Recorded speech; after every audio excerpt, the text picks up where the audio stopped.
GS herbal wholesale Ayurvedic अद्वियात का काबिल एतमाद मरकज। तिजारत के ख्वाहिशमंद हजरात को हम मुकम्मल ट्रेनिंग देते हैं। हमारे साथ तिजारत करके भरपूर पैसा कमाएं। उलमा इकराम, हुफ्फाज, डॉक्टर्स और मेडिकल वालों के लिए खुसूसी रियायत। तफसीलात के लिए अभी राब्ता करें। चूको स्टार आला क्वालिटी के उम्दा लजीज चॉकलेट्स उलमा, हुफ्फाज और तिजारत करने वालों के लिए बेहतरीन मौका। चूको स्टार औरंगाबाद। मजीद तफसीलात के लिए अभी कॉल करें। सनशाइन हर्बल मायूस शादीशुदा मर्दों के लिए जड़ी बूटियों से तैयार करदा असरदार दवा। इसके अलावा वजन बढ़ाने और मोटापा कम करने के लिए लाजवाब दवाएं इंडिया में कहीं भी हासिल करने के लिए अभी कॉल करें।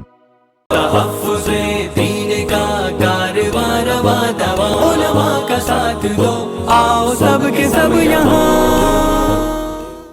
हमारे मराठा भाइयों से मैं कहना चाहूंगा कि छत्रपति शिवाजी महाराज के सदुद्दीन ओवैसी बहुत इज्जत करता था, है और रहेगा इंशाअल्लाह ताला। क्यों करता था? क्योंकि छत्रपति शिवाजी महाराज मुसलमानों के खिलाफ नहीं थे। ये बीजेपी का झूठा प्रोपेगेंडा है।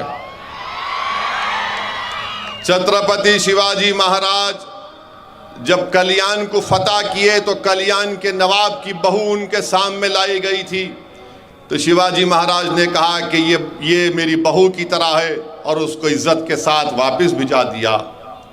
जब बोलो बीजेपी वालों, आरएसएस वालों, जब आगरा के किले में छत्रपति शिवाजी महाराज निकलकर भागे, वहां से निकले, तो कौन उनके साथ था? मदारी मेहतर उसका नाम था, वो मुसलमान था।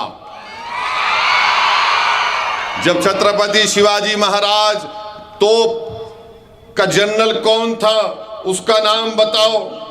इब्राहिम खान उसका नाम था। और बीजेपी वाले बताओ कि शिवाजी महाराज के पास जो पूरा लॉ का ऑफिसर था, लॉ मिनिस्टर था, कौन था? काजी हैदर उनका नाम था। और जब छत्रपति शिवाजी से कहा गया कि काजी हैदर है, मुसलमान है, तो छत्रपति शिवाजी महाराज ने कहा कि इंसान की काबिलियत उसके मजहब से नहीं होती, उसके काम से होती है। ये तमाम तारीख का हिस्सा है, मगर बीजेपी वाले कुछ अलग ही कैसेट बजाते हैं। अब आज बोल चुका हूं तो पेट में दर्द होगा, पेंचिश शुरू हो जाएगी। मगर हम हमारे मराठा भाइयों से अपील कर रहे हैं कि आप एक मर्तबा सुशील कुमार का साथ दीजिए।